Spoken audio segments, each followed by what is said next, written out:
जयराम जी, आज आपका कुछ सवाल था सदन में? देखिए, सवाल था, बहुत इम्पोर्टेंट सवाल था मेरा। सेल बोकारो को लेकर और सीसीएल बोकारो को लेकर था। बहुत इम्पोर्टेंट सवाल था, ये राज्य से जुड़ा हुआ बहुत इम्पोर्टेंट सवाल था, जिसमें जीएसटी को लेकर मेरा सवाल था कि ये तमाम कंपनियां हमारे यहाँ काम करती है, उत्पादन करती है, बिक्री करती है, और राज्य सरकार को कितना स्टेट जीएसटी क्या देती है, किस अनुपात में जीएसटी देती है, और इस तरह के बहुत सारे सवाल थे कि भाई ये जो कंपनियां हमारे राज्य में संचालित हो रही है, उससे हमारे राज्य को आर्थिक रूप से क्या लाभ मिल रहा है। तो उससे पहले सदन बाधित हो गया। मेरा आज सवाल बीएसएल सेल पर था और सीसीएल पे मेरा आधारित सवाल था। अनुपूरक बजट पेश करने से पहले सदन में हंगामा हो गया। जो माननीय है सवाल भी कर दिए थे, उसका जवाब भी सुनना नहीं चाहे, तो इस तरीके से चलता रहेगा तो कैसे आगे बढ़ेगा फिर? देखिए, कम से कम सदन की सार्थकता उसी में है कि सदन में सवाल आए। लोकतंत्र का पहला ही अर्थ है क्वेश्चन। राजतंत्र में सवाल नहीं होता था, अब राजा सवाल नहीं कर सकते। लोकतंत्र की सबसे खूबसूरती सवाल करना, और सवाल किसी के व्यक्तिगत नहीं होते हैं। जयराम महतो की बकौती वाले सवाल नहीं होते हैं, वो सवाल जनता के होते हैं, वो सवाल क्षेत्र से आते हैं। उन सवालों को विधायक हस्ताक्षर करके, चूंकि हम उनके द्वारा चुने गए जनप्रतिनिधि हैं, वो सवाल मेरे नहीं, वो सवाल मेरी जनता के हैं। वो सवाल सदन के पटल पर आते हैं, सदन के पटल पर उन पर बहस होता है और उन पर हल होता है। लेकिन सवाल आने से पहले सदन भी बाधित हो रहा है। और दूसरा बात, सरकार भी आप देख रहे होंगे कि सवाल का उत्तर नहीं दे पा रहे विभाग। ध्यान आकर्षण का क्या उत्तर है, शून्यकाल का क्या उत्तर है, उत्तर तक नहीं दे पा रहे। ये मतलब इतना बड़ा चिंता का विषय हम लोग कह सकते हैं कि कितने गंभीर है और कितनी संजीदगी के साथ सरकार काम कर रही है, आप सोच सकते हैं। क्या विपक्ष के तौर पर जयराम जी जो आज मुद्दा जो उठा, चाहे वो धान क्रय हो, बालू का हो, कोयला खनन का हो, छात्रवृत्ति का हो, तमाम मुद्दों पर सरकार को जो घेरने की बात रही, इस पर क्या कहेंगे? छात्रवृत्ति का जहाँ तक प्रश्न है, छात्रवृत्ति दोनों सरकारों की है। केंद्र का भी अंश होता है, राज्य का भी अंश होता है। और जहाँ तक सूचनाएं बाहर आ रही है, उसके अकॉर्डिंग अगर बात करें तो मैं भारतीय जनता पार्टी के जो सचेतक है उनसे मैं मिला, बोला आप लोग तो राज्य सरकार को छात्रवृत्ति के मामले पर घेर रहे हैं, अच्छी बात है, मैं आपका समर्थन करता हूं, लेकिन इसमें आपका भी अंश है, केंद्र का अंश है, तो केंद्र के अंश पर आपकी क्या राय है? तो उनका कहना है कि केंद्र अंश भेजा गया था, जो केंद्र का हिस्सा होता है वो भेजा गया था, लेकिन आप उसे तभी छात्रों के बीच डिस्ट्रीब्यूट करेंगे जब राज्य का भी अंश हो। ऐसा नहीं कि दिल्ली की सरकार ने आपको 100 रुपए दे दिया और आप छात्रों को बांट दिए, ये नियम नहीं है। राज्य की सरकार का 50 रुपया है तो वो 100 और आपको 50 मिला के बांटना होगा।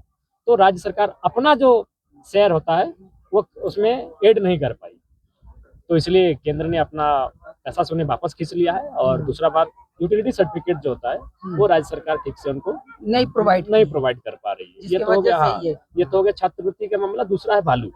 बालू में एक बड़ा ही मजाकिया विषय आपके सामने आएगा जब आप जाएंगे क्षेत्र में।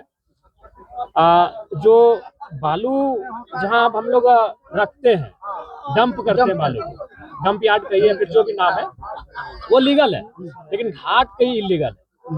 मतलब इसका मतलब हुआ कि आपका बेसन इलीगल है, फिर वो जब चॉप बनाते तो लीगल हो जाता है।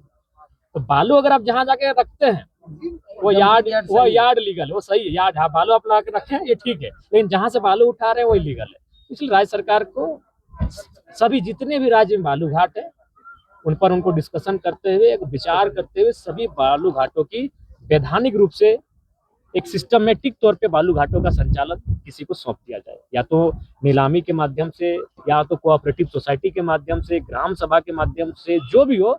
बालू घाटों पर सरकार को इसलिए सोचना चाहिए कि बालू, मैं जहां तक मेरा अनुभव है, बालू ट्रैक्टर से चल रहा है, अभी मैक्सिमम ट्रैक्टर से हो रहा है। तो ट्रैक्टर जो बच्चे नहीं कर सकते, हमारे भाई क्योंकि हमारी उम्र के हैं, जो लोग जो गुजरात में काम करने गए हैं, जो महाराष्ट्र में काम करने गए, और जो कमा के कुछ रुपए 10, 15, 20 लाख रुपए कमा के आए हैं घर, 5 साल 7 साल कमा के घर आए, तो वो करेंगे क्या? तो उनको लग रहा है वो ट्रैक्टर में पैसा फंसा रहे हैं, और जब पकड़ा जा रहा है बहुत, वो सीधे फोन करते हैं कि विधायक जी सुसाइड वाला फीलिंग हो रहा है कि क्या करें, हम 5 साल की मेहनत कमा के लाए थे, ट्रैक्टर में लगाएं और बालू चलाएं। बोले यार ट्रैक्टर भी जब्त हो रहा है और उन पर केस भी हो रहा है।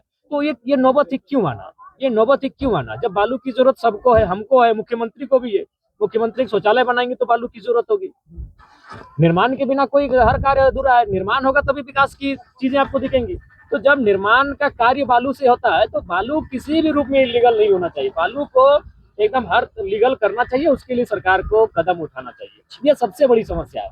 यहाँ तक कोयला का विषय है, कोयला एक बहुत ही महत्वपूर्ण विषय है, और आज ये जो राज्य सरकार कह रही है कि हमारा खजाना खाली है, हमारा खजाना खाली है, इसमें एक महत्वपूर्ण कारण आपका कोयला भी है। अगर कोयला का राजस्व ठीक से हम प्राप्त कर लें, अगर उस लक्ष्य को हम लोग ठीक से प्राप्त कर लें, तो राज्य का खजाना भर जाएगा। आज हमें अगर मान के चलें, प्रतिदिन इस राज्य से 1000 गाड़ियां अवैध रूप से कोयला को लेकर निकल रही हैं। अगर एक गाड़ी में आप मान रहे हैं 50 टन के आसपास भी अगर कोयला होगा, तो सोच के देखिए कि 1000 गाड़ियों में कितना होगा। तो इसलिए मेरा मानना है कि जो कोयला का विषय है वो एक गंभीर विषय है। कोयला के साथ तमाम खनिज, चूंकि हमारा राज्य खनिज से परिपूर्ण राज्य है, उन विषयों पर सरकार को गंभीरता दिखानी चाहिए। धान की खरीद को लेकर 2500 की बात कही गई थी, लेकिन अभी लगभग 2300 रुपये में खरीदी जा रही है। नहीं, ये तो धोखा है। सरकार ने जो वादा किया था, देखिए, आप किसानों को मजबूत करने की बात करते हैं, किसानों को सक्षम उन्नत बनाने की बात करते हैं, तो कम से कम उन्हें एक ऐसा राशि या में उनकी धान की खरीदारी हो जिससे कि उनको एक संतोषजनक लगे कि हाँ, हमारी जो 3-4 महीने की जो मेहनत है, ये जो 3-4 मेहनत तो भले 3-4 महीने की, लेकिन वो साल भर की मानी जाए, तो उस मेहनत का हमें एक परिणाम मिला है।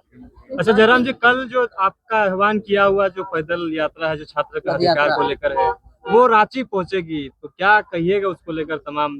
ये तो कार्यक्रम हमारे चलते रहेंगे। जब जब जनता के मुद्दे हमारे पास आएंगे, हम लोग कार्यक्रमों के माध्यम से जनता के मुद्दों को अराइज करेंगे कि भाई ये इन विषयों पर काम होना चाहिए, इन विषयों पर सरकार को काम करना चाहिए। ये हम जनता के मुद्दों के साथ हम लोग कल भी थे, आज भी और कल भी रहेंगे। प्रदीप यादव सत्ता पक्ष के विधायक ने आज सदन में कहा कि कई करोड़ रुपए का सामान जो है वो चोरी हुआ है स्वास्थ्य विभाग में, तो कार्रवाई होनी चाहिए। देखिए, स्वास्थ्य मंत्री कह रहे हैं कि 1 करोड़ का हुआ है। हाँ, 1 करोड़ का हुआ है, लेकिन प्रदीप यादव 35 करोड़ का है। देखिए, 25 करोड़ का है। प्रदीप यादव काफी रिसर्च करते हैं, मैं भी उनको आदर करता हूँ बहुत ही।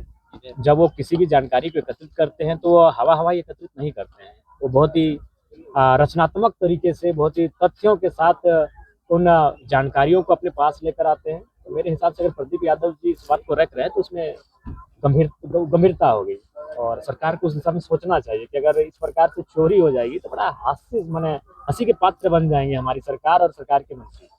अच्छा, बोकारो में जो है ढुल्लू महतो के खिलाफ जो है पुतला दहन कार्यक्रम कर रहे हैं, विस्थापित फिर से जो एक्टिव हो गए हैं, कह रहे हैं कि विस्थापितों का साथ नहीं दे रहे हैं। देखिए, धनबाद सांसद को विस्थापित हो, झारखंड हो, उनसे कोई सरोकार नहीं है। वो अपनी वोट बैंक की राजनीति कर रहे हैं, और वोट बैंक की राजनीति में उनको मालूम है कि फिलहाल बोकारो धनबाद में जो अवैध रूप से प्रवास किए हैं उनकी आबादी ठीक ठाक है, वो उनका वोट बैंक है।